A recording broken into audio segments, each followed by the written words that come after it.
This is Bill, and today's topic is saving Social Security, or can Social Security be saved? Anyway, RFK Jr. got confirmed as the Health and Human Services Secretary. Yay! So to celebrate this, I'm wearing my Big Farmer, not Big Pharma shirt. But as a lot of people know, the Social Security is in an unsustainable spending situation where the amount being collected in FICA taxes is falling short of what it needs to pay beneficiaries by about 23%, I guess is the figure I hear. So for the moment, everything's okay because Social Security built up a trust fund, which they're drawing down to basically bring their budget into balance. And as I understand it, the Social Security is a self-contained system. In other words, it does not borrow money to pay beneficiaries. It's basically just drawing down savings to do so. So this is not adding to the national debt. So yay for that too. So anyway, moving forward here, in about 8 years or 9 years, this trust fund is going to be drained, and then the Social Security FICA taxes coming in will probably have about a 23% shortfall. So if nothing is done, then I guess that means a 23% cut to people's benefits across the board. And obviously that'd be politically unpopular and certainly not something you want to do. So I see there are basically three major levers. Of course, there's a lot of things they can do, and they know all different, they've got plans for to consider a lot of things. But the three big levers that gets discussed is, one of them is raising the full retirement age. Another one, raising Social Security payroll taxes. And the last one is really removing the income cap. I'm going to talk about this removing the income cap because you're going to have to ask questions if they do this. As I understand it, Social Security benefits have these are paid out based on these bend points. So it goes something like, I haven't got the numbers here. This is for 2025. I think from $0 to $1,226 a month, you'll get 90% of that in your Social Security benefit. For $1,226 up to $7,391, then you get credited for about 32%. And then from $7,391 up to about $14,675, you get 15%. And the upper number here, the 14,000 plus number, basically works out to an annual income to about 176,000, which is what they call the income cap. And then after that, you don't pay Social Security taxes anymore. So the thinking goes, eliminate the income cap, and this will be a big source of revenue. And the answer is yes, it will be. However, there's another part to this that you need to ask is, are they going to add a third bend point, basically zero, at some place in here? I mean, I'm assuming when they say this, that zero would go where the current income cap is. But again, no one has said anything. If they don't put this additional bend point in here, the consequence of that is that, say someone makes $1 million, that they go ahead and pay the FICA taxes all the way up to that $1 million, but they also get the benefit of the 15%, if you will, income return. Their Social Security check would be for $14,466, and I'm pretty sure the intent is not to be paying that much to anybody in collecting Social Security. At the current numbers right now, I think if I did this calculation right, at full retirement age it would be $4,168, and presumably that's what it would be for the millionaire too. If they put the add this third bend point, say at where the current income cap is. However, the thing you got to watch here is that they could put that bend point much lower. in which case it become, Social Security just won't pay out as much. That's all there is to it. So you're going to have to ask that question when they start talking about the eliminated cap. I'm pretty sure that's a foregone conclusion. It will happen, but again, there's two parts to this. Is you have to ask, eliminate the income cap, and where those bend points are going to be. Then you could have a discussion about whether that's a good idea or not. So I've got my Social Security costing model that I showed in the last video. So I'm going to use this to describe or talk about what these different approaches to saving Social Security mean. Okay, so here's going to go through some of these scenarios here. If you like this video, please like and subscribe, and it will help me with my low self-esteem to think that I add some value to this world. So anyway, this is based on the model I talked about in the previous video.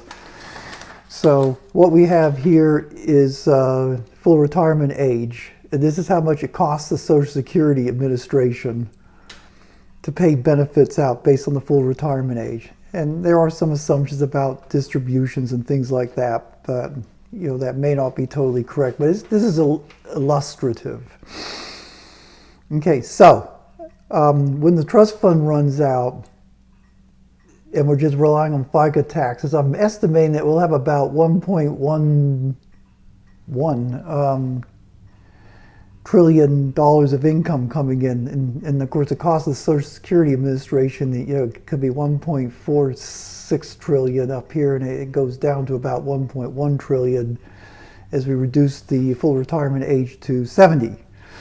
So what I've done here is that basically increasing the full retirement age is basically a benefit cut. There's really no other way of doing it, at least the way I'm working this out here. So assuming a nominal benefit of $2,000 a month, so at 60 full retirement age, you'd get that $2,000 a month at 66. If we raise the age to 67, which is what we're in the process of doing right now, it's because people born after, I think it's January 1, 1960 now, their full retirement age is now 67, whereas people, I think it's before 1954, it was 66.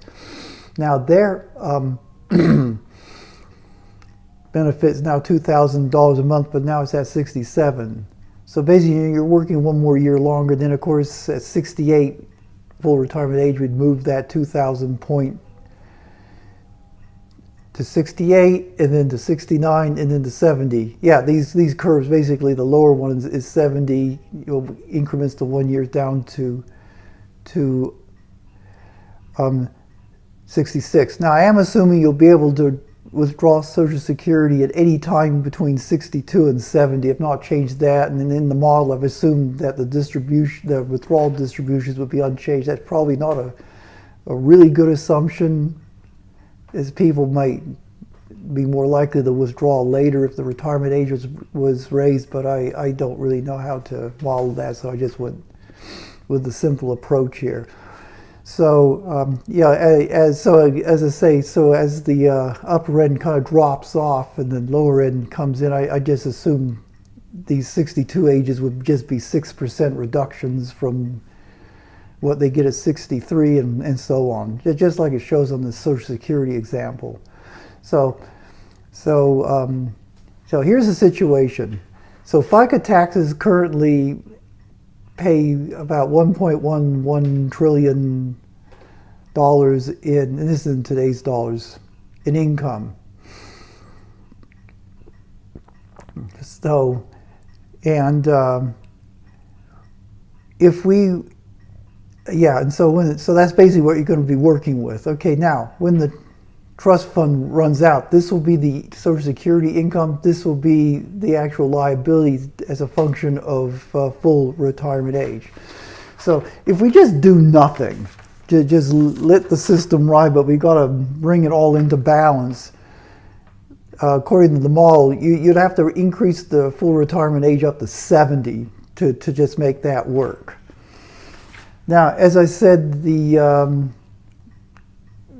popular idea, of course, is to eliminate the cap, and probably at some point, I assume at where we have placed the current cap, we would add a bend point of 0. But I don't know about this. No one specifically has said this. That's just a wild ass assumption, kind of a horse's ass assumption, really. But anyway, according to Howard Otter's Retirement Corner, he says that's only going to close up about 72% of the shortfall. And I'm assuming the 67 value here, which is about $1.36 trillion, is the reference point here. So we only get about 76% of the way there. So now we still got a shortfall to make up. Okay, so if you run this line to the right here, remove the cap, increase the full retirement age to 68, you'll basically come into balance. So that's one solution, according to the model. Okay, another solution is to, remove the cap. We could go ahead and make up the difference to 67. In other words, you keep the full retirement age at 67, make up the difference by increasing Social Security taxes. And according to my calculation, the current Social Security tax would have to be increased from 6.2% to about 6.6%. So that's about 0.4% increase, or maybe a half a percent. That's one way to close up the budget. Okay, then another thing that's being considered is, leave everything the way it is and make up the full gap from here to here by just increasing Social Security taxes, FICA taxes on everybody. In order to do so, Howard said that if we did increase it to 8%, or it'll actually effectively be 16% when you count the employer, you'd close it. Now my calculation says that you could do it at 7.6%, but again, there could be errors or just approximation errors in this model. But anyway, the idea is that again, you're going to need a considerable increase in the Social Security taxes to close up the budget, if that's the only thing you're going to do. So those are kind of the three big things on the table.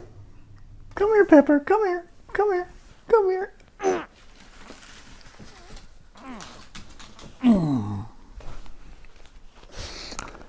So solving this problem is actually pretty straightforward mathematically, and I'm sure my numbers are not right on, but I think they're in the ballpark of the kind of things you're looking at, and I think should be representative. Of course, the problem is the politics, because all of this is kind of a zero-sum game, and so you're going to get winners and losers, and nobody wants to be a loser when it comes to paying their taxes and what benefits they get. So yeah, that's where the fight's going to be, unfortunately. And yeah. So I'm not going to offer any opinions on what I think they should do. Although I do think that if we remove the cap, which is probably a foregone conclusion, it's important to know where they're going to put an additional bend point, or how they're going to deal with this bend point question. So there are a couple things that I think I haven't heard anyone discuss, but I think could be considered. One of them would be just to eliminate or change the 8% increments after full retirement age down to 6. In other words, it's say at 67, if you wait to 70, you get a 24% bump. Maybe just make it 18. I think that's pretty reasonable. Hopefully, shouldn't be too politically inflammatory to anybody. That actually, according to my calculation, would save the $10 billion in spending. Now, I know that's not a lot when you're looking at, I think it's about 200 or 300 billion that they got to close, but still every little bit helps. And another thing that I've not heard anyone else mention is I wonder if they should consider doing the calculation based on 40 years of work rather than 35. In other words, you normalize it. And actually, this, if you want to talk about fairness, this is probably the most fair thing to do, because you'll really get credit for more of the taxes you're spending into the system if you do 40 years than 35. But this would probably help lower income workers in preference over the higher income workers, mainly because lower income workers probably have been in school less time and working longer. And so they've been contributing to Social Security for more years, albeit at smaller amounts. Whereas the higher income person starts work later in life because they've been in school for a long time. I mean, I'm thinking about, like, you talk about medical doctors, or like heart surgeons and things like that. They're probably 10 years in various residencies and school like that. So